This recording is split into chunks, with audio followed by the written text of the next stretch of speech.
네, 지난주 도이체방크를 비롯해서 유럽 주요 은행들 주가가 급락하면서 미국발 은행 위기가 스위스를 거쳐서 독일까지 번지는 것 아니냐 하는 우려가 커지고 있습니다. 물론 도이체방크 같은 경우는 탄탄한 내실을 다져온 은행이고 재무 상태도 건전해서 위기가 확산할 가능성은 크지 않다 이런 의견이 많지만 연이은 은행권 리스크 소식에 불안감은 더 커지는 상황입니다. 글로벌 콘텐츠부 오민지 기자와 이슈들 좀 살펴보겠습니다.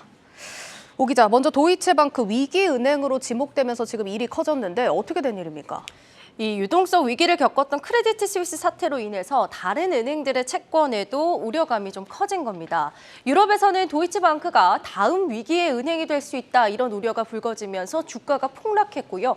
미국에서는 찰스 슈왑이 지목이 되면서 위기감 속에 주가가 폭락을 했습니다. 줄줄이 글로벌 은행들이 위기를 겪으면서 국내 은행에도 타격이 있지 않을지 걱정하는 목소리가 나오는데요. 다행히도 국내 은행에 미치는 영향은 미미할 것이라는 분석입니다. 관련해서 이번 도이치방크 사태는 어땠는지, 우리 국내 은행에는 어떤 영향을 받을지 경제부 신용훈 기자가 취재했습니다.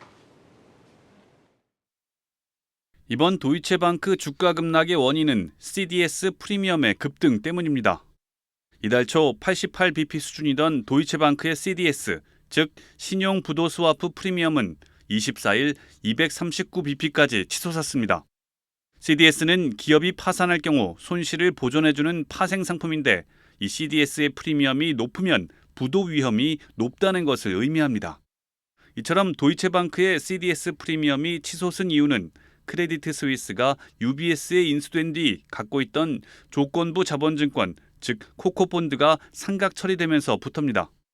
코코본드란 은행 경영이 악화되면 투자자 동의 없이 강제로 보통 주식으로 전환되거나 상각된다는 조건이 붙은 일종의 회사채를 말합니다.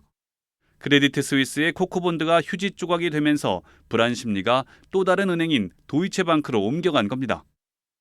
2016년에 도이치뱅크는 발행되었던 코코본드에 대한 이자 지급을 제대로 제때 하지 못해서 사실 상당히 큰 곤혹을 치렀던 경험이 있습니다. 사례가 있기 때문에 코코본드에 대한 우려가 발생했을 때 우선적으로 우려가 제기되는 은행이 될 수밖에 없었다.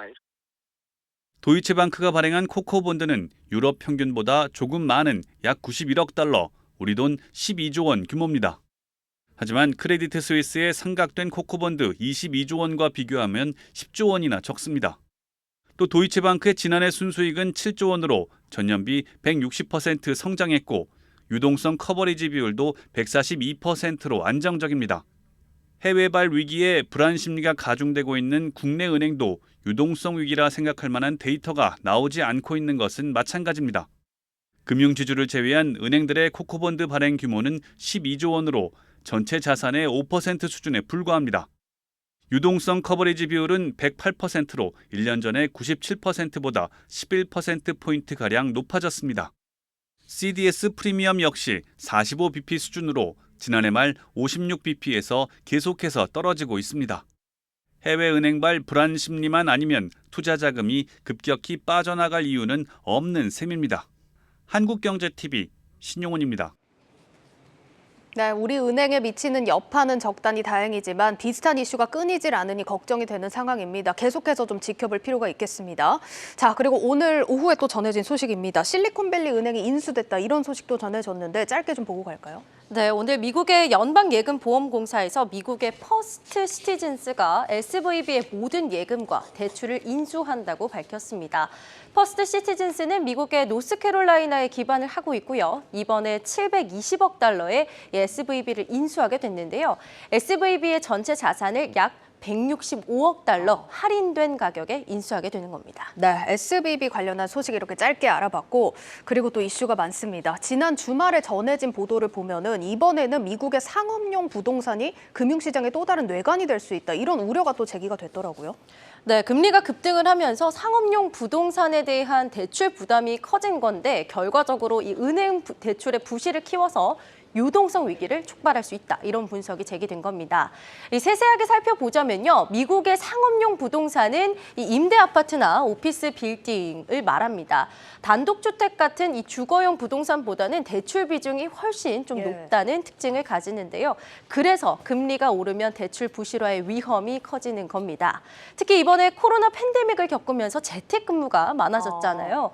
그러면서 기업들이 사무실의 규모를 줄이거나 혹은 임대료 부담이 낮은 외곽으로 사무실을 옮겨간 겁니다.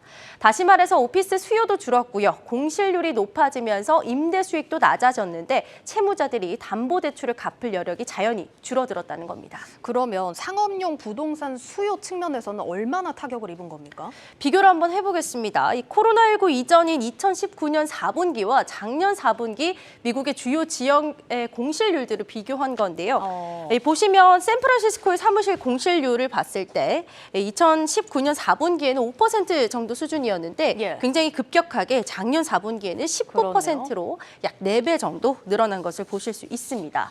이 밖에도 다른 지역에도 모두 공실률들이 좀 눈에 띄게 늘어났습니다. 20%를 넘는 곳들도 굉장히 많고요. 이처럼 공실률 상황은 악화했는데요. 미국의 상업용 부동산을 담보로 한 대출의 발행 규모는 또 늘어났습니다. 2021년에는 7,530억 달러였는데요. 2022년에는 8,620억 달러로 15%나 급증을 한 겁니다. 특히 올해 미국 은행권에서 만기를 맞게 되는 상업용 부동산 담보대출 규모가요. 역대 최대 수준인 2,700억 달러, 한화로 했을 때 353조 원에 달한다는 점도 우려스럽습니다. 여기에 또 금리도 이렇게 급격하게 올랐으니까 대출 갚기가 더 어려워졌다고 봐야겠네요. 네, JP모건에서는 이 중에서 약 21%가 최종적으로 채무 불이행 사태를 맞을 것으로 봤습니다.